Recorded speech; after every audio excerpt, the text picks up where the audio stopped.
зборуваме ние е врз основа на независни анализи. Finance Think со меѓународната организација објави дека 250 милиони евра работодавачите не плаќаат придонеси за задолжително социјално осигурување, а ги плаќаат работниците на некаков начин. Добро. Првиот момент е тој. Вториот момент, државата го поттикнува тоа и ќе ви кажам точно како. До 16.000 евра работодавачите се должни да плаќаат придонес за задолжително социјално осигурување како јас, како вие и како работникот на минимална плата. 38% или плюс 11% и 49%.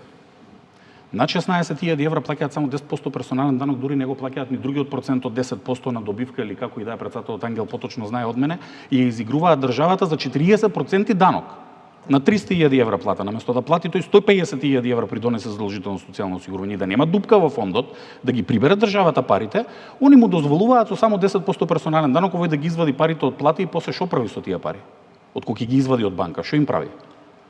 Еве, ние претпоставуваме дека ги плаќа уплико работниците, пошто најчестите случаи се такви, и да не се правиме како да не сме од тука, да не знаеме дека се плаќаат работниците во плико. А вториот